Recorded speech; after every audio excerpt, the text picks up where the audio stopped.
సర్వోన్నతుడైన క్రీస్తు అద్భుతమైనటువంటి టీవీ కార్యక్రమానికి మన ప్రభువును రక్షకుడైన యేసు క్రీస్తు ప్రభు వారి శ్రేష్టమైన నామంలో మీ అందరికీ కూడా ప్రేమపూర్వకమైన శుభ ఆహ్వానం నేను తెలియపరుస్తున్నాను. చక్కగా ప్రభు సన్నిధిలో ఈ రీతిగా మనం దేవునితో సావాసం చేయడం చాలా ఆనందంగా సంతోషంగా ఎంచుతున్నాను. ప్రాముఖ్యంగా ఈరోజు మా నిజామాబాద్ నగరంలోని దేవుని అద్భుతమైన మందిరం గత కొంతకాలం క్రితం మనవి చేసినట్టుగా ఈ సంవత్సరం మరి ఏప్రిల్ నెలలో 29వ తేదీన ప్రారంభించబడినటువంటి ఈ గొప్ప మందిరాన్ని ప్రభు పేరిట ప్రతిష్ఠించడానికి ప్రభు సహాయం చేశారు. నగరం నడిబొడ్డున దేవుడు మరి మాకు ఇచ్చినటువంటి మంచి పరిచర్య నగరంలోండి మీకు ఈ వర్తమానాన్ని అందించడానికి ఎంతగానో నేను సంతోషిస్తూ ప్రభువును స్తుతిస్తూ దీనుడైన తన సేవకుని పట్ల దేవుడు చూపుతున్న కనికిరాన్ని బట్టి కూడా నేను ఎంతగానో ప్రభువును గణపరుస్తున్నాను. పిల్లలు చాలా సంతోషం. దేవుని వాక్యాన్ని మనం ధ్యానించుకునే సమయం. వాక్యాన్ని ధ్యానించుకోవడానికి మనం ముందుగా ప్రార్థనలో కలిసి ఏకీభవిద్దాం. ప్రార్థన. ఎంతో దయగల ప్రభువా, మీ యొక్క అమితమైన ప్రేమ దయ మీరు మా పట్ల చూపి మమ్మల్ని రక్షించి మీ సొత్తుగా మీ స్వజనముగా మీ సొత్తైన ప్రజగా మనం మార్చినందుకు మీకు స్తోత్రాలు. చీకట్లో నుండి ఆశ్చర్యకరమైన మీ వెలుగులోని మనం పిలిచిన దేవా మీకు స్తోత్రాలు. మీ బల సౌందర్యమును మేము చూచుటకు, మీ యొక్క ఘనతను తండ్రి మేము ఆరాధించుటకు, మీ మహిమను తండ్రి మేము స్తుతించుటకు మీరు మాకు ఇచ్చిన ఈ చక్కని తరుణం కొరకు మీకు వందనాలు. కొంత సమయంలోనే మీ లేఖన భాగాన్ని ధ్యానిస్తుండగా మీరు మాకు బోధకుడివై మీ సంగతులు మాకు తేటపరిచి సర్వసత్యములోనికి మేము నడిపించమని యేసు ప్రభు వారి ఉన్నత నామములో ప్రార్థించి వేడుకొనిచున్నాము తండ్రి. ఆమేన్. పిల్లరా, మూల వాక్యంగా దేవుని వాక్యాన్ని చదువుకుందాం. మలాకి గ్రంథం 3వ అధ్యాయము 8, 9, 10 వచనాలు. మానవుడు దేవుని యొద్ద దొంగిలున, అయితే మీరు నా యొద్ద దొంగిలితిరి. దేని విషయంలో మేము నీ యొద్ద దొంగిలితమని మీరందరూ 10వ భాగమును ప్రతిష్టార్పణను ఇయ్యక దొంగిలితిరి. ఈ జనులందరూ నా యొద్ద దొంగిలిచునే ఉన్నారు. మీరు శాపగ్రస్తులై ఉన్నారు. నా మందిరములో ఆహారం ఉండినట్లు 10వ భాగమంతయు మీరు నా మందిరపు నిధిలోనికి తీసుకుని రండి. దీన్ని చేసి మీరు నన్ను శోధించిన ఎడల నేను ఆకాశపు వాక్యలను విప్పి పట్టుజాలనంత విస్తారముగా దీవెనలను కుమ్మరించదనని సైన్యములకు అధిపతి యెహోవా సెలవిచ్చున్నాడు. ఆమేన్. దేవునికి ఇష్టంలోని ఒక గొప్ప భాగ్యం అనే అంశం మీద మీతో మాట్లాడుతున్నాను. దేవునికి మనం ఇవ్వగలిగింది ఏమైనా ఉందా? రక్షణ పొందకముందు ప్రభు మనకి ఏమి ఇవ్వగలడు? ఆయన రక్షణ ఇవ్వగలడు, నిత్య జీవాన్ని ఇవ్వగలడు, మన బ్రతుకుని ఈ లోకం నడిపించగలడు. ప్రభు దగ్గర మనం ఎన్నో కారణాలతో, ఎన్నో అవసరంతో ప్రభు దగ్గర మనం వస్తూ ఉంటాం. అయితే ప్రభుకు మనం ఇవ్వగలిగే స్థితి, ప్రభుకు మనం ఏదైనా ఇవ్వగలిగే ఒక శ్రేష్టమైన సమయం, ప్రభుకు మనము చేయగలిగినటువంటి ఒక సత్కార్యం, ఒక మంచి పని, దేవునికి మనం ఇవ్వవలసినవి ఏమైనా ఉన్నాయంటే దేవుని వాక్యంలో చాలా ఉన్నాయండి. వాటిలో మొట్టమొదటి ఆరాధన అని చెప్తాము. దేవునికి ఇవ్వవలసింది ఆరాధన. ప్రార్థన అంటే దేవుని దగ్గరికి వెళ్ళి ఆ సమాధానాన్ని ప్రభు నుంచి ఆ యొక్క రిప్లైని తీసుకొని వచ్చేది ప్రార్థన. కానీ ఆరాధన అనగానే దేవుని సన్నిధికి ప్రవాహం వల్లే, ధూపం వల్ల ఎగిసిపోయేటువంటి ఆ గొప్ప పరిమళ భరితమైనటువంటి దేవునికి అందించేటువంటి ఒక గొప్ప అద్భుతమైనటువంటి ఆరాధన దేవునికి ఇచ్చేటువంటిది. అందుకే ప్రభువుని ఏమి ఇవ్వగలమంటే ప్రతిరోజు చక్కని ఆరాధన ఇవ్వగలం. ఆరాధికులు ఈ గొప్ప మందిరంలో ఆరాధిస్తూ ఉన్నారు. దేవుడు అనేక స్థలాల నుండి, నలుదిక్కుల నుండి పట్టణంలో దేవుడు పరిశుద్ధులను, అనగా కేవలం మా పరిచర్య ద్వారా రక్షింపబడినటువంటి విశ్వాసులను, ఈరోజు కొంతమంది పట్టణాల్లో పరిచర్యన కానీ సేవకులకు భయం కలిగే పరిస్థితులు ఉన్నాయి. ఎందుకంటే ఏదో ఒక సంస్థ పేరుతో వచ్చి వారి ఉనికిని వారు ప్రదర్శించుకోవడానికి ప్రయాసపడుతున్నారు. ఒక సంఘం వారు ఇంకొక సంఘం వారిని పిలవడం, ఆదివారపు ఆరాధనలు వారి సంఘంలో వెళ్లకుండా వారిని ఆటంకపరిచేటువంటి విధంగా కొన్ని పరిస్థితులు కూడా మనం చూస్తున్నాం. ఇవన్నీ పక్కన పెడితే దేవుని కొరకు మనం ఏ సంఘంలో సహవాసంలో ఉన్నామో ఆ సహవాసంలో ప్రభుని మనం సేవించడం మంచిది. ప్రభు మనల్ని పిలిచిన సహవాసం ఎప్పుడు గొప్పదండి. దేవుడు మనల్ని పిలిచి అప్పగించిన ప్రేమ సహవాసం ఎంత గొప్పది. ఈ సహవాసం మీరు ఎప్పుడు కూడా తృప్తి కలిగి ఉండాలని దేవుడు కోరుతున్నాడు. ప్రభు ఆరాధికులకు ఇచ్చేటువంటి గొప్ప భాగ్యం ఏమిటంటే దేవుని ఆరాధించేవారు ఎప్పుడు కూడా సంతృప్తి కలిగి ఉంటారు. బైబిల్ అంటుంది సంతుష్టి సహితమైన దైవభక్తి గొప్ప లాభసాధనము అంటున్నాడు. కాబట్టి దేవుని సన్నిధిలో సంతోషం కలిగి సంతృప్తి కలిగి ఉండాలి. ఈరోజు నువ్వు ఏమి కలిగి ఉన్న అనే దాన్ని బట్టి కాదు, కానీ నువ్వు కలిగి ఉన్న ప్రభుని బట్టి ధైర్యంగా ఉండడం, సంతోషంగా ఉండడం చాలా అవసరం. అందుకే ప్రభుని బట్టి ధైర్యంగా ఉండడానికి దేవుడు మనల్ని పిలుస్తున్నాడు. ఈ ప్రత్యేక సమయాన దేవుని వాక్యంలో నుండి మీ జ్ఞాపకం చేయగలుగుతున్న మాట, ఆరాధించేవారు అటివారే కావాలని ఆరాధించేవారి కొరకు తండ్రి వెతుకుచున్నాడు. ఈరోజు ఆరాధికుల యొక్క ఉనికి కొరకు దేవుడు ఎదురు చూస్తున్నాడు. ఎవరు ఆరాధించగలరో వారి కొరకు దేవుడు ఎదురు చూస్తున్నాడు. ఎందుకంటే ఆరాధన ఈరోజు తక్కువైపోతూ ఉంది. వ్యక్తిగత ప్రార్థనలకు తక్కువ సమయం దొరుకుతూ ఉంది. కుటుంబాల్లో ప్రార్థనలు ఈ రోజుల్లో చాలా చోట ఆగిపోయి ఉన్నాయి. కుటుంబ బలిపీఠాలు నిస్తేజంగా మారిపోతున్నాయి. కారణం ఏమిటి? సోమరితనం అనొచ్చు, లేకపోతే నిద్ర పట్ల ఉన్నటువంటి వ్యామోహం అనొచ్చు, లేక ఈ రోజుల్లో పరిగెత్తింపజేస్తున్న పరిస్థితులు కూడా అనొచ్చు. ఎందుకంటే చాలా పరిస్థితులు మనుషులు పరిగెత్తింపజేస్తున్నాయి. వృత్తి వ్యాపకాలు, వ్యాపారాలు, సొంత పనులు, జీవన సంబంధం చేతి వృత్తులు అనేకులను దేవుని సన్నిధిలో ఆరాధికులు ఉండకుండా వారిని ఆటంకపరుస్తున్నాయి. అందుకే ఆరాధన ఒక గొప్ప అద్భుతమైనటువంటి గొప్ప అంశం. దేవుడు ఆరాధించడానికి ఇశ్రాయేలును పంపిస్తే ఫరో నిరోధిస్తున్నాడు. ఆ యుద్ధం అనేది ఫరోకి మోషే కాదండి, దేవునికి సాతాను మధ్య యుద్ధం జరుగుతూ ఉంది. నిర్గమకాండం ఆ యుద్ధాన్ని మనకు జ్ఞాపకం చేస్తూ ఉంది. ఏమిటా యుద్ధం అంటే, ఆరాధించడానికి దేవుడు తన ప్రజలను పొమ్మంటున్నాడు, బయలుదేరమంటున్నాడు. ఫరోని వాడు అంటున్నాడు, ఈ ప్రజల్ని నేను పంపించాను. ఒక గొప్ప యుద్ధంలో మనం ఉన్నాం. ఈ పోరాటంలో మనం ఉన్నాం. ఈ పోరాటంలో ఆరాధికులదే అంతిమ విజయం. ఎవరైతే సత్యాన్ని ఆచరిస్తున్నారో, సత్యమందు ప్రతిష్ఠింపబడ్డారో, ప్రభు ప్రార్థిస్తుంటాడు కదా, తండ్రి సత్యమందు వీరిని ప్రతిష్ఠ చేయము అంటాడు. నిజ ద్రాక్షవల్లిన దేవుడు మానవులందరితో చెప్పేటువంటి మాట, సత్యమందు వారిని ప్రతిష్ఠ చేయమని దేవుడు మన గురించి తండ్రితో విజ్ఞాపన చేస్తున్నాడు. అందుకే ఆరాధికులుగా మనకు ఎప్పుడు మర్చిపోని బాధ్యత ఏమిటంటే, మనం ఎప్పుడు కూడా మన ఆరాధన అలక్ష్యం చేయొద్దండి. ఇది దేవుని మనం ఇవ్వగలిగిన వాటిలో శ్రేష్టమైంది. మలాకి బైబిల్ గ్రంథంలోని పాత నిబంధనలో చివరి ప్రవక్త గ్రంథమైనటువంటి మలాకి ప్రవక్త రాస్తున్నాడు. 3వ అధ్యాయంలో దేవునికి ఇవ్వాల్సినటువంటి ఒక అమూల్యమైనటువంటి ఒక వనరు గురించి మాట్లాడుతున్నాడు. ఎ రిసోర్స్ ఆఫ్ హ్యూమన్. దేవుడు మానవునికి ఇచ్చేటువంటి వనరులు.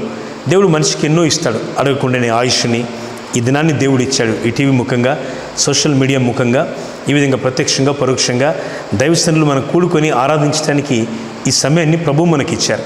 ఇది ప్రభువులు మనకు వెళ్ళినటువంటి సమయం. దావీదు అంటాడు కదా, ఇది యెహోవా ఏర్పాటు చేసిన దినము, దీని యందు మనము ఉత్సహించి సంతోషించదము అంటున్నాడు. దేనిందు సంతోషించదం అన్నాడు? డబ్బు ఎందు కాదు, పదవి రాజా వైభోగం బట్టి కాదు, లోకంలోని ఇంకేదో పరిస్థితులను బట్టి కాదు. దేవుని యందు సంతోషించటం మనం నేర్చుకోవాలి. ప్రభునందు ఆనందించటం మనం నేర్చుకోవాలి. ప్రాముఖ్యమైన కొన్ని మాటలు మీతో జ్ఞాపకం చేయడానికి పరిశుద్ధాత్మ దేవుడు నన్ను ప్రేరేపించిన కొలది కొన్ని అంశాలు మీరు పెట్టడానికి నేను ఇష్టపడుతున్నాను. లేదా సావధానంగా కొన్ని విషయాలు మీరు ఆలకిస్తారని నేను నమ్ముతున్నాను. ప్రేమతో ఆహ్వానిస్తున్నాను. పిల్లలు, మలాకి ప్రవక్త ద్వారా దేవుడు ఇక్కడ మాట్లాడుతున్నాడు. మానవుడు దేవుని వద్ద ఏమైనా దొంగిలించగలడా అంటున్నాడు. మనిషి దేవుని దగ్గర ఏం దొంగిలించగలడు? దేవుని దగ్గర దొంగిలించగలిగేంత శక్తి, బలం మనిషికి ఉందంటారా? లేదు కదా. మనిషి దేవుని దగ్గర ఏం దొంగిలించగలడు? ప్రవక్త దొంగిలించేటువంటి పరిస్థితుల గురించి మాట్లాడుతున్నాడు. మనిషి చాలా విషయాల్లో దేవుని దగ్గర దొంగగా ఉంటాడు. కొందరు భక్తి విషయంలో బలహీనులుగా ఉంటారు. కొందరు సత్క్రియల విషయంలో బలహీనులుగా ఉంటారు. కొందరు ప్రార్థన విషయంలో బలహీనులుగా ఉంటారు. కొంతమంది ఇంకేదో ఆత్మ సంబంధంగా బలహీనులుగా ఉంటారు. ప్రభు అంటాడు అపోస్తల కార్యం 2:42లో కొత్త నిబంధన వ్యాఖ్యానిస్తున్నటువంటి ఒక అద్భుతమైన ఆజ్ఞ 2:42 అపోస్తల కార్యంలో అంటాడు, వీరు అపోస్తల బోధ ఎందును, సహవాసమందును, రొట్టె విరుచుటయందును, ప్రార్థన చేయటందును ఎడతెగక ఉండిరి అంటున్నాడు. దేవుని ఆత్మలో నడిపించబడే ప్రజలు క్రీస్తులు ఎల్లప్పుడూ కూడా ఎడతెగకుండా ఉంటారు. దేవుని యొక్క విశ్వాస ప్రమాణంలో తమ విశ్వాసాన్ని కట్టుకొని దేవుని యందు ఎడతెగని భక్తిని సాధకము చేయవారే ఉంటారు. అందుకే పౌలు రాస్తూ తిమోతి అంటాడు, దేవభక్తి విషయంలో నీకు నువ్వే సాధకం చేసుకో మనిషి అంటాడు. ఏం సాధకం చేయాలట? సాధకం చేయవలసినవి చాలా ఉన్నాయండి. రక్షణ పొందడంతో సాధకం అయిపోదు, ప్రారంభం అవుతూ ఉంది. కళాశాలలో చేరడంతోనే విద్యార్థి యొక్క చదువు అయిపోదు, కానీ అది ప్రారంభం అవుతూ ఉంది. ఒకరోజు ఆ విద్యార్థి ఆ చదువును పూర్తి చేసుకొని స్నాతకోత్సవంలో ఆ డిగ్నిటరీగా అద్భుతమైనటువంటి ఆ పట్టాన్ని పుచ్చుకున్నప్పుడు చాలా ఆనందం ఉంటుంది. ఆ వ్యక్తి తర్వాత తదుపరి చదువులోనికి లేక వృత్తి సంబంధమైనటువంటి ఆ ఉద్యోగంలోనికి ఆ విధంగా వ్యక్తి వెళ్ళినప్పుడు తల్లిదండ్రులు ఆ విద్యార్థిని బట్టి చాలా సంతోషపడతారు. ప్రభు మన సంఘంలో చేర్చినది రోజు ఆయన మహిమలు మనం ఫలించడానికి, మనం రోజు విరాజిల్లేటువంటి ఆయన మహిమలో ఉపయోగపడడానికి దేవుడు మనం పిలుస్తున్నాడు. ఈ బలిపీఠం దేవుని సేవకుడిగా మీకు జ్ఞాపకం చేసే మాట ఏమిటంటే, దేవుని సన్నిధిలో మన యొక్క విశ్వాసాన్ని పెంచుకోవడానికి, మన ఆత్మీయతను పెంచుకోవడానికి ప్రయాసపడదాం. ఇక్కడ ప్రశ్న ఉంది, మానవుడు దేవుని యొద్ద దొంగిలినా అంటున్నాడు. మనిషి దొంగిలించగలడా? ఏదైనా దేవుని దగ్గర దొంగిలించేంత సాహసం చేయగలడా? మనిషి దేవుని దగ్గర ఏం దొంగిలించగలడు? మనిషి దొంగిలించే పరిస్థితులు కూడా కొన్ని ఉన్నాయి. మనిషి దొంగిలించే ఈ పరిస్థితులలో ఏం దొంగిలించినాం ప్రభు అని అడుగుతూ ఉంటే ప్రభు అంటాడు, మీరు 10వ భాగమును ప్రతిష్టార్పణములను ఇయ్యక మీరు దొంగిలితిరి అంటున్నాడు. 10వ భాగము దేవునికి ఇవ్వకపోవడం దొంగతనమే అంటాడు. దేవునికి ఇష్టంలో మనం ఎప్పుడు కూడా ఈ వైఖరిని సరి చేసుకోవాలి. ఈ రోజుల్లో చాలా బోధలు వచ్చినాయి. సంఘ కాపురి చెప్పి బోధ, వాక్యానుసరణ బోధ, శుద్ధమైనటువంటి దేవుని మాటలు వినేటువంటి బోధ విడిచిపెట్టి చాలామంది దుర్బోధల వైపు వెళ్తూ ఉన్నారు. దుర్బోధలు, ప్రాస్పరిటీ గాస్పెల్, రకరకాల బోధలు వచ్చినాయి. దేవుడు ప్రాస్పరిటీ ఇవ్వడని కాదు, దేవుడు మా సంఘంలో ఎంతోమంది ఎన్నో రకాలుగా ఆశీర్వదించినాడు. చిన్న స్థితి నుండి ఉన్నత స్థితికి, మంచి స్థితికి దేవుడు నడిపించినాడు. దేవునికి స్తోత్రం. ఈ ఆలయానికి ప్రార్థనకు వచ్చే దేవుని బిడ్డలు అనేకులు మా మందిరాల్లో దేవుడు మాకు 3 అద్భుతమైన మంచి మందిరాలు ఇచ్చారు. ఇలాంటి అద్భుతమైన ఫర్నిచర్ మందిరాలు, ప్రయాసపడి మందిరాలు కట్టుకుంటూ ఉన్నాం. ఈ 25 సంవత్సరాల చిన్న సేవా అనుభవంలో చాలా అనుభవాలు నేను చూశాను. నా సేవలు అనేక మందిరాలు కట్టడానికి, ఎన్నో మందిర స్థలాలు కొనడానికి, దేవుని సేవ నిర్మాణం చేయడానికి, వందల వేల కొలదిగా దైవ కార్యాలలో ప్రజల్లో నడిపించడానికి దేవుడు నన్ను ఒక సాధనంగా వాడుకుంటున్నాడు. మాకు మంచి మిషనరీ టీం వంటి అద్భుతమైనటువంటి కుటుంబాలు మాకున్నాయి. మా సంఘాలన్నీ కూడా విలక్షణమైనటువంటి ఒక మంచి అంకితమైన భావనతో పనిచేస్తారు. మాదొక కుటుంబ సంఘము అని చెప్పుకుంటాను నేను. కొన్ని వందల మంది మా సంఘాలలో, హండ్రెడ్స్ ఆఫ్ పీపుల్. మాకు దేవుడు ఇచ్చిన ఈ పరిచర్యలో వారంతా మా కుటుంబం. వారి కుటుంబంలో దేవుడు వారిని ఒక మంచి బాధ్యత గల వ్యక్తులుగా చేయాలని మేము ప్రార్థన చేస్తున్నాం. ఈ కార్యక్రమాన్ని మీకు అందించడానికి మా సంఘంలో ఎంతోమంది ఎన్నో విధాలుగా ప్రయాసపడుతున్నారు. ఈ విధంగా జనబాహుల్యానికి దేవుని వాక్య కనీసం కొన్ని వేల మందికి అందించాలన్న ఆశతో ప్రతి నెల ఎంతో వ్యయ ప్రయాసాలకు వచ్చి ఈ పరిచయం మీకు అందించడానికి కారణం మా సంఘంలోని పరిశుద్ధుల యొక్క ప్రయాసం. ఇది 3వ ఏట దేవుని వాక్యం టీవీ ముఖంగా అందించడానికి ఈ వ్యయ ప్రయాసాల వెనుక మా పరిశుద్ధుల యొక్క కన్నిటి ప్రార్థన, వారం మొదలు జరిగే ప్రార్థనలే కాదు, ఎన్నో రకాలైనటువంటి ప్రార్థన కూడికల ద్వారా దేవుడి సంఘాల్లోకి ఉజ్జీవాన్ని తీసుకొచ్చి తద్వారా దేవుని కార్యము ఇంకా అనేక బీదలకు, దీనులకు, ఇంకా దేవుని వాక్యం తెలియని వారికి అందించడానికి దేవుడు మా సంఘాన్ని వాడుకుంటున్నాడు. శక్యమైతే మీరు కూడా ఈ పరిచర్యలో ఒక మంచి పనిముట్టుగా మీరు ఉండాలని కూడా మేము ఆశిస్తున్నాం. పిల్లలు ఇక్కడ గమనించినట్టయితే 10వ భాగమును ప్రతిష్టార్పణమును ఇయ్యక దొంగిలితిరి అంటున్నాడు. దేవునికి ఇవ్వక మీరు దొంగిలించారు అంటున్నాడు. ఏమి ఇవ్వలేదు అంటున్నాడంటే 10వ భాగాన్ని, 10వ భాగాన్ని ఇవ్వక దొంగిలించారు అన్నాడు. బైబిల్ చెప్తుంది దేవుడు పాత నిబంధనలో దేవుడు ఒక గొప్ప ఆజ్ఞ ఇచ్చినాడు అబ్రహాముకి. అబ్రహాముకు దేవుడు ఒక ఆలోచన ఇచ్చినాడు. అంటే అబ్రహాముకి ఎవరు చెప్పేవాళ్ళు లేరు. మెల్కీసెదెకుగా రాజు అయిన దేవుడే రాజుగా ప్రత్యక్షమై రొట్టె ద్రాక్షరసాన్ని తీసుకొని వచ్చాడు. ఏమి ఇవ్వాలి అనుకుంటే దేవుని దగ్గరికి వచ్చిన అబ్రహాము, ప్రభువా ఈ రొట్టె ద్రాక్షరసము రాబోతున్న దేవుని కుమారుని యొక్క శిలువ మరణం, భూస్థాపన, పునరుత్థానాన్ని గుర్తు చేస్తుంటే ఆ యొక్క రొట్టె ద్రాక్షరసాన్ని పుచ్చుకుంటూ అబ్రహాము తన కలిగిన వాటి అన్నింటిలో 10వ వంతు దేవునికి ఇచ్చినని వాక్యం చెబుతుంది. తనకున్న అన్నింటిలో గొర్రె మేకలు, ఆ మందలు, బంగారము, వజ్రాలు, వైడూర్యాలు, ఏ సంపదలు దేవుడు ఇచ్చాడు వాటిలో 10వ భాగాన్ని దేవునికి ఇస్తున్నాడు. ఎంత మంచి సాక్ష్యం అండి. దేవునికి ఇవ్వడం కూడా నేర్చుకోవాలి. ఇది తప్పిపోయే, స్కిప్ చేసేటువంటి అవకాశాన్ని మనం తీసుకోవద్దు. దేవునికి ఇవ్వడం కూడా నేర్చుకోవాలి. నువ్వు దేవునికి ఇవ్వడం నేర్చుకుంటే దేవుని దీవెనలు నువ్వు చూస్తావు, నీ కుటుంబంలో చూస్తావు. దేవునికి ఇవ్వడం మానేస్తే, అది దొంగిలిస్తే, అది నువ్వే తినాలని కోరుకుంటే కుటుంబానికి ఆశీర్వాదం రావడం అనేది అసాధ్యమని బైబిల్ చెప్తుంది, మేము కాదు. అబ్రహాం ప్రారంభించాడు, మోషే ఆజ్ఞాపించాడు, యేసు ప్రభు దాన్ని ఒప్పుకున్నాడు. ఏమిటి? 10వ భాగాన్ని దేవునికి ఇవ్వడాన్ని అబ్రహాం స్వచ్ఛందంగా ప్రారంభించాడు. స్వచ్ఛందంగా దేవునికి ఇవ్వడం మంచిది. అది 10%, 11% ఈ లెక్కల బదులు దేవునికి ఇవ్వాల్సింది 10%, అంతకంటే ఎక్కువగా.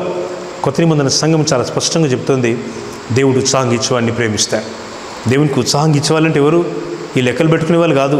దేవునికి ఎంతైనా ఖర్చు పెట్టాలనుకునేవారు. లెక్కకు మించి ఖర్చు పెడుతుంది మా పరిచర్య. మాకున్న చిన్న గ్రామీణ పరిచర్య, ఈరోజు పట్టణ పరిచర్య, దేవుడు నగరాలుగా, ప్రాంతాలుగా మా సంఘాన్ని విస్తరింపజేస్తుంటే అన్యుల మధ్య పరిచర్య, తెగల మధ్య, ప్రజల మధ్య, సాధారణ జనుల మధ్య మా పరిచర్యలు సాగుతుండగా ఎన్నో కూడికలు, ఒక్కో నెలలో ఒక్కోసారి 4, 5 పెద్ద పెద్ద కూడికలు ప్రతి నెల పెడుతున్నప్పుడు ఎన్నో వారం రోజులు కూడికలు జరుగుతూ ఉంటాయి. ఇవన్నీ జరుగుతున్నప్పుడు ఈ ప్రయాసాన్ని మేము జ్ఞాపకం చేసుకుంటే పరిశుద్ధుల యొక్క ప్రయాసం. ఒక్కోసారి ఒక గ్రామంలో విశ్వాసులంతా, 2-3 గ్రామాల విశ్వాసులంతా కలిసి ఆ మీటింగ్ కావాల్సిన వనరులన్నీ మా సంఘాల్లో ఏర్పాటు చేస్తూ ఉంటారు. నేను చెప్పొచ్చే మాట ఏంటంటే దేవునికి ఇచ్చేది మర్చిపోకుండా ఇవ్వడం నేర్చుకుందాం. 10వ భాగాన్ని దేవునికి ఇచ్చినటువంటి అబ్రహామును దేవుడు విడిచిపెట్టలేదు. మోషే ఆజ్ఞాపించాడు. He made it mandatory. మోషే దేవునికి ఇవ్వడాన్ని ధర్మశాస్త్ర ప్రకారంగా దాన్ని ఆజ్ఞనిచ్చాడు. అంటే దేవుని ఆజ్ఞ, మోషే ఆజ్ఞ కాదు కదా, అబ్రహాం ఆజ్ఞ కాదు కదా, పాస్టర్ గారి ఆజ్ఞ కాదు కదా. ఏదో కొంతమంది వాళ్ళ బోధలు ఎక్కువైపోయినాయి. వాళ్ళ పేర్లు స్మరిస్తూ వాళ్ళు చెప్తేనే వినేవాళ్ళు కొంతమంది అయిపోయారు. మనుషుల బోధ వినడం కాదండి, దేవుని బోధ వినాలి. దేవుని బోధన ఇక్కడ మీతో మాట్లాడుతుంది. ప్రభు వాక్యం ఇది, మనుషుల మాటలు కాదు. మనుషుల మాట వినని మనం ట్యూన్ అవ్వలేదు ఈ ఛానల్లోనికి, ఈ ప్రోగ్రాంలోనికి. దేవుని మాటలు వినని మనం వచ్చాం. ఏం వింటున్నాం మనం ఈరోజు? 10వ భాగమును ప్రతిష్టార్పణమును ఇయ్యక దొంగిలితిరి అంటున్నాడు. ప్రతిష్టార్పణలట దేవునికి ఇచ్చే వాటిలో శ్రేష్టమైన ప్రతిష్టార్పణ. ఎంత అద్భుతమైన మాట అండి. దేవునికి ఇవ్వడంలో ఎంత ఉన్నతమైనటువంటి ప్రేమ, ఎంత ఉన్నతమైనటువంటి అనుభవం. యెఫ్తాను చూడండి, శత్రువులతో యుద్ధం వచ్చింది, ఎటు వెళ్ళలేని పరిస్థితి. వాళ్ళు వచ్చి యెఫ్తాతో అంటారు, అల్లరి జనం మధ్య పెరిగినటువంటి యెఫ్తా న్యాయాధిపతి ఉంటానని తను ఎప్పుడు ఊహించి ఉండడు. అలాంటి వ్యక్తి దగ్గరికి ఇశ్రాయేల్ పెద్దలు చాలా అడుగుతూ ఉంటారు, నీవు అమాలేకీయులను ఓడించడానికి మాకు సహాయం చేయి, నువ్వు మా మీద ప్రధానిగా పెద్దగా ఉంటావని, న్యాయాధిపతి ఉంటావని వారు మాట్లాడుతున్నారు. చాలా ధైర్యంగా తెగువగా యుద్ధం గెలిచినాడు. దేవునికి మొక్కుబడి చేసుకున్నాడు, ప్రభువా నా ముందుకు ఏది వస్తుందో యుద్ధంలో గెలిచిన తర్వాత నీది అవుతుంది అన్నాడు. కుమార్తె, ఏక కుమార్తె, మగ సంతానం ఆడ సంతానం ఇంకేం లేదు, ఉన్నదల్లో ఒక ఓన్లీ డాటర్. ఆ కుమార్తెను దేవునికి ఇవ్వడానికి ఆయన నిర్ణయం కనబడగానే చాలా దుఃఖపడుతున్నాడు. నన్ను తలలింపజేసే వారిని ఒకటి విన్నావు అంటాడు. చాలా బాధపడ్డాడు. తప్పని పరిస్థితుల్లో ఆమె ఆ మాట చెప్పినప్పుడు, దేవునికి మాట ఇచ్చినావు కదా నాన్నగారు, అలానే చేయండి అని చెప్పి నా కన్యాతని గురించి నేను కొన్ని నెలల పాటు ప్రలాపించి దుఃఖపడి నేను వస్తాను, ఆ తర్వాత మీరు దేవునికి నేను అనుకున్నట్టుగా మీరు అప్పగించేయండి అన్నది. అంటే చంపేసినట్టు కాదు, కానీ దేవునికి ప్రతిష్ఠించాడు. ప్రతిష్ఠించిన వారికి వివాహం ఉండదు కదా, మళ్ళీ పాత నిబంధనలో ప్రతిష్ఠింపబడిన వారికి వివాహం లేదు. ఇంకా వారు అక్కడే ఉండి దేవునికి ప్రతిష్ఠించుకుంటే ఇప్పుడు ఇతనికి సంతానము ఈమె తప్ప ఇంక వేరెవరు లేరని విన్నాం కదా. అతడితో యెఫ్తా జీవితం ముగిసిపోయింది. దేవుడు యెఫ్తాను అంగీకరించి ఆ అర్పణను దేవుడు యాక్సెప్ట్ చేసినాడు. God made accepted. ప్రభు ఈరోజు మనల్ని అంగీకరించవలసినవి చాలా ఈ రోజుల్లో ఉన్నాయి. ప్రభు మనల్ని ఏది అంగీకరించాలనుకుంటున్నాడో వారిని హృదయపూర్వకంగా దేవునికి ఇవ్వడం మంచిదని మీకు జ్ఞాపకం చేయగలుగుతున్నాం. మీకు జ్ఞాపకం చేసే మాట ఏంటంటే, హేబెలు ఇచ్చాడు, మనస్ఫూర్తిగా ఇచ్చాడు, మరి కయీను మనస్ఫూర్తిగా ఇవ్వలేదు. దేవునికి ఇచ్చే విషయంలో హేబెలుకున్న మనసు కయీనుకు లేదండి. ఇద్దరు ఎవరు పెద్ద? కయీనే పెద్దవాడు. కయీను చాలా పెద్ద మనసుతో ఉండాల్సిన వాడు. కయీను చాలా ప్రేమించవలసిన వాడు. ఏం జరిగిందంటే, కయీను ఆ ప్రేమను నిలబెట్టుకోలేకపోయాడు. దేవునితో మాట్లాడుతూ దేవునికి ఇవ్వాల్సిన సమయం వచ్చినప్పుడు కొంచెం నిర్లక్ష్యంగా, కొంచెం మనసులో బాధ పెట్టుకొని తన తండ్రిని అంటే ఆదాము హవ్వలను వెలగొట్టినవు దేవా నువ్వు అని మనసులో కొంత బాధ ఉండి ఉంటుంది. ఆ బాధతోనో కాదు, నొప్పితోనో కష్టంతోనో ఇష్టం వచ్చినట్టుగా నడుస్తున్నాడు. ఆయనకి ఇష్టం వస్తే చేస్తాడు. హేబెలు తన తొలిచులను పుట్టినటువంటి ఆ మందులు కొవ్విన వాటిని తీసుకొని వస్తే తన పంటలో ఉన్నటువంటి కొన్ని ధాన్యపు పనులను మోసుకొని ఇతడు వచ్చి దేవునికి ఇవ్వాలని వచ్చినాడు. ఇద్దరు ఇవ్వాలని వచ్చారు. మరి బైబిల్ లేదు, సంఘం లేదు, దేవుడి వారి మధ్యలో ఉన్నాడు. ఆలోచన దేవుడు ఇచ్చినాడు. దేవునికి ఇవ్వాలని ఆలోచన దేవుందండి. ప్రభు మనకు అన్నీ ఇస్తున్నాడు. ఈ జీవితాన్ని ఇచ్చాడు, స్వేచ్ఛ కలిగిన అద్భుతమైన ఆరోగ్యవంతమైన జీవితాన్ని ఇచ్చినాడు. ఒక అద్భుతమైనటువంటి ప్రణాళికలు దేవుడు తన సంఘంలో ఆయన నన్ను నిలబెట్టుకున్నాడు. మన ప్రభుకి ఏమి ఇవ్వగలం మనం? దావీదు అంటాడు, నీవు నాకు చేసిన ఉపకారం అన్నిటిని నీకు ఏమి ఇవ్వగలను? రక్షణ పాత్రను చేతపుచ్చుకొని యెహోవా నామమున ప్రార్థన చేస్తాను, నా మొక్కుబళ్ళన్నీ నేను నీకు చెల్లిస్తాను. దేవునికి మొక్కుబళ్ళు చెల్లించడం దావీదుకి ఇష్టం. ఆయన ఇష్టపడుతున్నాడు దేవునికి మొక్కుబళ్ళు చెల్లించడం. దేవునికి ఇవ్వాల్సింది నమ్మకంగా ఇవ్వడానికి దావీదు ఇష్టపడుతున్నాడు. మనం మీరు దేవునికి ఇవ్వాల్సిన విషయంలో మీ స్థానిక సంఘంలో మీరు ఇవ్వాల్సిన దశమ భాగాన్ని నమ్మకంగా మీరు ఇవ్వండి. మీరు 10,000 వేతనం గల వారితో 1,000 రూపాయలు, 1,00,000 రూపాయలు వేతనం గల వారితో 10,000, 10 లక్షల వేతనం గల వారితో 1,00,000 రూపాయలు దేవుని పనికి ఇవ్వడం ద్వారా మీరు దైవ కార్యాల్లో మీరు పాల్పొందిన వారు అవుతారు. మీ స్థానిక సంఘంలోనే మీ దశమ భాగాన్ని మీరు ఇవ్వండి. మీకు ప్రార్థించే దైవజనులు మీకు కష్టం వస్తే టీవీ బోధకులు మాలంటలు రారండి, మాకు సంఘ పరిచర్య ఉంది, మీతో మాట్లాడుతూ మాకు సంఘ పరిచర్య మాకు బిజీగా ఉంటుంది, రోజు మీకు ఈ కార్యక్రమాన్ని ఇస్తూ మేము వారి మధ్యలోకి మా ప్రజల మధ్యలోకి వెళ్తాం. ఎందుకంటే వారు మా సంఘం, the part of the family, the part of the church. TV బోధకులుగా మేము మీకు వాక్యాన్ని అందిస్తాము. మీరు ఆ సమయంలో మీ సంఘంలో దర్శన భాగాన్ని ఇచ్చినప్పుడు మీరు దీవించబడి మీరు ఇంకేదైనా మీ చేతిలో మిగిలినప్పుడు ఇలాంటి కార్యక్రమాల కొరకు మీరు ప్రోత్సాహం ఇచ్చినప్పుడు కొన్ని లక్షల మందికి వాక్యాన్ని స్వార్థను పంపుతూ ఆ పరిచయలు మీరు పాలిభాగస్తులు అవ్వడం మీకు దీవెన. కానీ మీ స్థానిక సంఘంలోనే మీ దర్శన భాగాన్ని మీరు చెల్లించాలి. వాక్యం స్పష్టంగా చెప్తా ఉంది, నీ ప్రతి పనులు దశమ భాగాలు దేవుని మందిరంలో చెల్లించు. నీ దేవుని ఇంట్లో నువ్వు వాటిని చెల్లించినప్పుడు దైవ సేవల వృద్ధిని మనం చూడగలం. మీ సేవకులు లాంటి మనసు గలవారైతే దేవునికి ఎంతో స్తోత్రం. వారి మనసు కలిగి దేవుని సేవించాలని మీరు ప్రార్థన చేయండి. వారి కుటుంబ పోషణ కావాల్సిన అక్కరలు దేవుడు తీర్చాలని మీరు ప్రార్థన చేయండి. సంఘముగా మీరు మీ సేవకులను ప్రేమించండి. మీ సంఘముతో మీ యొక్క ప్రార్థన సమయాన్ని గడపండి. మీ సేవకుల కష్ట సుఖాలు మీరు వారిని ప్రోత్సహించి వారితో మీరు మాట్లాడి వారిని మీరు ధైర్యపరిచి బలపరచండి. లోకస్తులాగా మనం ఉండదు, కానీ ఆత్మానుసారంగా ఉండాలని తీర్మానం తీసుకోవాలి. అప్పుడే దేవునికి హేబెలు వలె మన జీవితాలు ఇష్టంగా ఉంటాయి. ఇక్కడ గమనిస్తున్నాం, ప్రవక్త మలాకి ద్వారా దేవుడు మాట్లాడుతున్నాడు. మీరు 10వ భాగమును ప్రతిష్టార్పణను ఇయ్యక దొంగిలితిరి, ఈ జనులందరూ నా యొద్ద దొంగిలిచునే ఉన్నారు, మీరు శాపగ్రస్తులై ఉన్నారు. ఇక్కడ శాపగ్రస్తులు అనే మాట దేవుడు వాడుతున్నాడు. ఇది కొంచెం కష్టమైన మాట. మీరు పాత అంత చదివేటప్పుడు శాపగ్రస్తులు, శాపం అనే మాట చాలా నిరుత్సాహకరంగా ఉంటుంది. చదవాలని కోరుతున్నాను. ఈ జనుల దగ్గర ఎప్పుడు దొంగతనం చేస్తూనే ఉన్నారు, శాపగ్రస్తంగా ఉన్నారు అంటున్నాడు దేవుడు. శాపగ్రస్తులు ఎందుకు అయిపోయారు? శాపం ఎలా వచ్చింది? శాపం అనేది చాలా కష్టతరమైనటువంటి మాట. శాపం అనే మాట గురించి మనం వింటే ద్వితీయోపదేశకాండం 28-29 అధ్యాయాలు మనం చదివేటప్పుడు ఇక్కడ చాలా విషయాలు మనకు కనబడతాయి. వారి జీవితాల్లో ఉన్నటువంటి ఆ దీవెనలకు మూలమైన దేవుడు వారికి కలిగిన కష్టాలు, శాపాలు, వారికి కలిగిన వేదనలు ఇశ్రాయేలుని ఎంత బాధించాయో దేవుడు ద్వితీయ ఉపదేశము ద్వారా మోషే ద్వారా దేవుడు మాట్లాడతాడు. ఈరోజు మనకున్న భారం ఏమిటంటే మనం శాపము నుంచి విడుదల పొందాలి. శాపము నుంచి దేవుని ఆశీర్వాదంలోనికి మనం రావాలి. దేవుని ఆశీర్వాదం మనకి ఎలా కలుగుతుందని మనం చూస్తే యెహోవా ఆశీర్వాదము ఐశ్వర్యాన్ని ఇస్తుందని దేవుడు అంటున్నాడు. ఇక్కడ ఆశీర్వాదం అనే మాట భూమి మీద మనం పొందే వనరులను చెప్పేటువంటి మాట. మరి పరలోక సంబంధమైన దీవెనలు ఈ వచనాన్ని మనం చూసినట్టయితే ప్రభు అంటాడు, మీరు నాకు దశమ భాగాన్ని మీ భాగాన్ని నాకు సరిగా అప్పగిస్తే నా మందిరంలో ఆహారం ఉండేట్టుగా మీరు చూస్తే 10వ వచనం 3:10 మలాకి నా మందిరంలో ఆహారం ఉండినట్లు 10వ భాగమంతయు మీరు నా మందిరపు నిధిలోనికి తీసుకొని రండి. దీన్ని చేసి మీరు నన్ను శోధించినట్లా నేను ఆకాశ వాకిళ్లను విప్పి పట్టజాలనంత విస్తారముగా దీవెనలు కుమ్మరించినని సైన్యంలోకి అధిపతి యెహోవా సెలవిచ్చినాడు. ఇక్కడ దేవుడు సెలవిచ్చే మాట గమనించండి. ఏమిటా మాట అంటే మీరు 10వ భాగమంతా కూడా నా మందిరపు నిధిలోనికి తీసుకొని రండి అంటాడు. నా మందిరంలోనికి తీసుకొని రండి అంటున్నాడు. కమ్, నాట్ ఎంప్టీ హ్యాండెడ్, ఖాళీ చేతులతో కాదు. కొందరికి దేవుడు మేలు చేసినా ఖాళీ చేతులతోనే వస్తారు. దేవుడు వారికి ఉద్యోగం ఇచ్చినా ప్రార్థన చేయించుకొని వెళ్ళిపోతారు. మందిరానికి వారి ద్వారా ఉపయోగం ఉండదు. ఆ ప్రథమ ఫలాన్ని, ఆ మొదటి నెల వేతనాన్ని దేవుని ఇంటికి ఇవ్వాలి, ప్రథమ ఫలం దేవునికి ఇవ్వాలి, ఈ ఆలోచన ఉండదు. సంఘంలో చెప్పినా పట్టించుకోరు. ఒకప్పటి తరం వేరు, ఇప్పుడు చాలా సైన్స్ టెక్నాలజీ మారింది. చాలా వాక్యాలు, చాలా వర్తమానాలు వింటూ ఉన్నారు. బైబిల్ చదివిన వారు కూడా వాక్యంలో అనేక సంగతులను ఈ వినడం ద్వారా, చూడడం ద్వారా గ్రహిస్తున్నారు. చాలా సంతోషం. ఎంత జ్ఞానం వచ్చినా, తెలివి వచ్చినా వాక్యాన్ని మీరి ప్రవర్తించడం భావ్యం కాదు. దేవుని మాటలు వింటుండగా మీ మీద దీవెనలు కుమ్మరిస్తానని దేవుడు మాట్లాడుతుండగా చేయవచ్చు పని ఏంటో తెలుసా? మీ 10వ భాగం అంతయు నా మందిరపు నిధిలోనికి తీసుకొని రండి. నీ పంట పండిందా? ఒకప్పుడు చిన్న జీవితం కావచ్చు, ఒక వ్యాపారంలో నీకు దీవెన దేవుడు ఇచ్చాడా?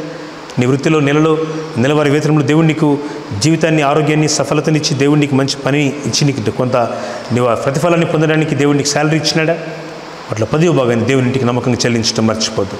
అందుకే నా మందిరపు నిధిలోనికి తీసుకొని రండి అంటున్నాడు. ఇట్స్ కమాండ్, ఆజ్ఞ. తీసుకొని వస్తే బాగుంటుంది, తీసుకొని వస్తే రండి అనలేదు, కానీ తీసుకొని రండి, మీరు నా మందిరపు నిధిలోనికి తీసుకొని రండి.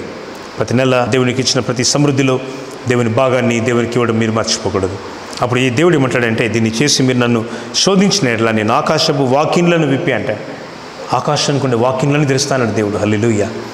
ఆకాశానికి ఉండే వాకిన్లు, ఆకాశపు తూములు తెరిచిన దేవుడు, ఆకాశపు వనరులు తెరిచిన దేవుడు మన కొరకు దీవెన కొరకైనా ఈ ఆకాశ వాకిన్లను దేవుడు తెరుస్తాను అని వాగ్దానం చేస్తున్నాడు. ఆకాశం యొక్క వాకిళ్ళు తెరబడినప్పుడు సమృద్ధి ఎలా ఉంటుందంటే చాలా సంతోషకరమైన, సమృద్ధికరమైన పరిస్థితి ఉంటుంది.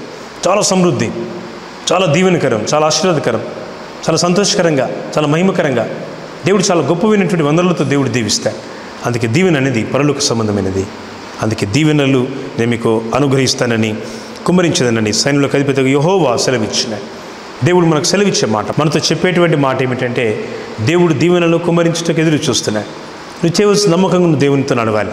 నీ ప్రార్థన నమ్మకంగా ఉండాలి, నీ సమర్పణ నమ్మకంగా ఉండాలి, నీ త్యాగం నమ్మకంగా ఉండాలి, నీ సాక్ష్యం నమ్మకమైంది ఉండాలి. దేవునితో నడిచే నీ నడక ఎప్పుడు కూడా ఒక నిర్దిష్టమైన క్రమంతో, వాక్య క్రమంతో నువ్వు నడుస్తున్నప్పుడు దేవుని వాక్యం అంటా ఉంది, నీవు ఆశీర్వదింపబడిన బిడ్డగా నీవు ఉంటావు. స్తోత్రం. నీవు ఆశీర్వదింపబడతావు. నీకున్న పరిస్థితులు దీవెనకరంగా ఉంటాయి. నీకున్న శాపం తొలగిపోతుంది. ఎంత సంపాదించినా, ఎంత ప్రయాసపడ్డా కొన్నిసార్లు దీవెన ఉండదు. చాలా సంపాదన పరులు ఉంటారు, ఆశీర్వాదం ఉండదు. చాలా గొప్ప పనులు చేసినట్టుగా ఉంటారు, ఎందుకో వాళ్ళు సంతోషం, ఆనందం ఉండదు. ఎంతో పని చేస్తారు, మిగలదు. చాలా డబ్బు సంపాదిస్తారు, బయట దేశం పోయి. కొంతమంది పాపం సాక్ష్యాలు వింటూ ఉంటారు. కొంతమంది పరిస్థితులు చాలా బాధ కలుగుతూ ఉంటుంది. 10 ఏళ్ళు, 12 ఏళ్ళు, 20 ఏళ్ళు ప్రయాసపడి పాపం వాళ్ళు ఎంత కష్టపడ్డా అది జీతం చినిపోయిన సంచులు వేసినట్టుగా ఉంటుంది.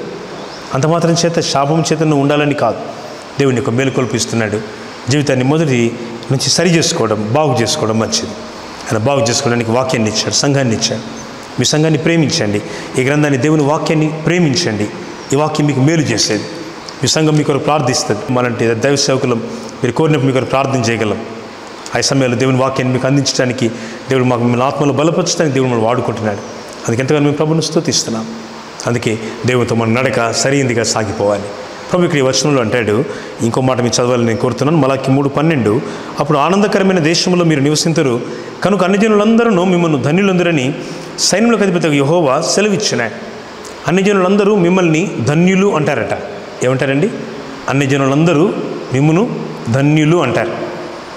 అన్ని జనులందరూ చూస్తుంటే ధన్యులు, వాళ్ళకి తక్కువ అండి, వాళ్ళ దేవుడు గొప్ప దేవుడు, వాళ్ళ తోడైన దేవుడు గొప్ప దేవుడు, దండిగా వాళ్ళని ఆశీర్వదించినాడు, దీవెనలు ఇచ్చినాడు, చాలా దీవించబడ్డారు.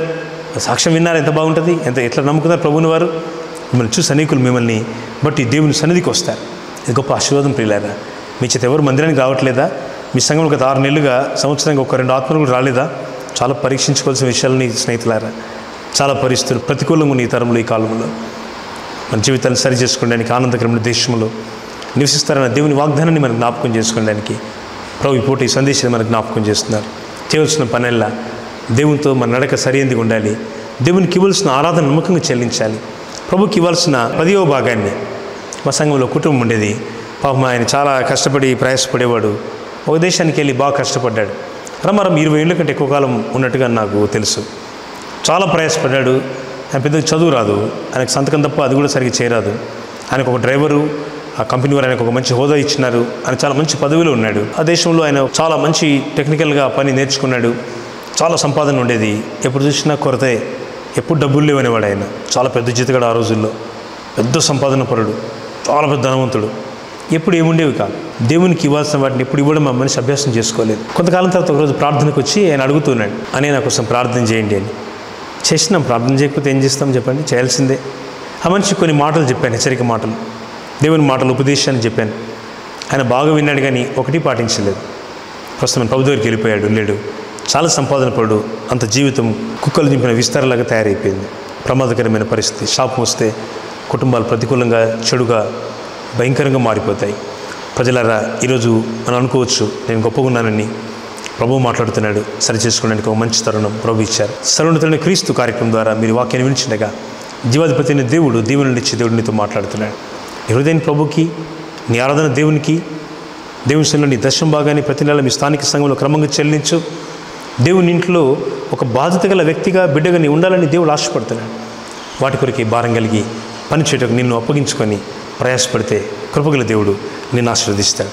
జీవితానికి ఒక మంచి పాత్రగా, ఆనందకరమైన దేశంలో నివసించే బిడ్డగా నీ ఉంటావని ఆశిస్తూ ఈ మాటలు ముగిస్తున్నాం. దేవుడు దీవించునుగాక. ఆమేన్. శ్రేష్టమైన సమయాన్ని ప్రార్థనతో మనం ఈ కార్యక్రమాన్ని ముగించుకుందాం. ప్రేమ స్వరూపి దయగల ప్రభువా, సర్వోన్నతుడైన క్రీస్తు కార్యక్రమాన్ని ఈ పూట వీక్షించిన మా వీక్షకులందరిపైన మీ దివ్యాశీస్సులు, దీవెనలు ఉంచండి. కార్యక్రమాన్ని ప్రసారం అవడానికి సహకరించిన కుటుంబాన్ని, వారి ప్రయాసాన్ని కూడా మీరు దీవించండి. మీ దీవెనలు వారి జీవితాల్లో స్థిరపరిచి బలపరిచి నడిపించండి. ప్రభు, మీరు మాకు ఎన్నో ఇచ్చారు. మేము పొందిన వాటిలో మీకు నమ్మకంగా ఇవ్వాల్సినవి నమ్మకంగా మీకు ఇవ్వడానికి సాయం చేయండి. విశ్వాస నేత్రాలతో మీరు సేవించే భాగ్యము, విశ్వాసమైన వ్యక్తులుగా మీకు ఇష్టలుగా జీవించడానికి కృపతో సాయం చేయండి. గాస్పెల్ టీవీ యాజమాన్యాన్ని, సిబ్బందిని మీరు దీవించండి. ఈ కార్యక్రమాన్ని ప్రసారం అవడానికి సహకరించిన మా సంఘ విశ్వాస కుటుంబాన్ని నిశ్చయంగా మీరు దీవించి వారి ప్రతిఫలాన్ని దయచేయండి. వ్యాధిగల దేహాలను ముట్టండి. సంతోషము, ఆరోగ్యము, ఆనందములు ప్రజలు పాలిభాగస్తులుగా చేయండి. మా దేశానికి, మా ప్రజలకు మేలు చేయండి. వరద పీడితులైన మా తెలుగు రాష్ట్రాల్లోని మా ప్రియులకు, ప్రజలకు కావాల్సిన క్షేమము, ఆరోగ్యము, ఆహారము, కాపుదల మీరు దయచేయండి. యేసు ప్రభు నామములో ప్రార్థించి వేడుకొంచున్నాం తండ్రి. ఆమేన్. తండ్రి దేవుని ప్రేమయు, ప్రభు యేసు క్రీస్తు వారి కృపయు, పరిశుద్ధాత్మని అన్యోన్య సహవాసం సదా మనందరికీ తోడైండును గాక. ఆమేన్. God bless you. దేవుని దీవించును గాక.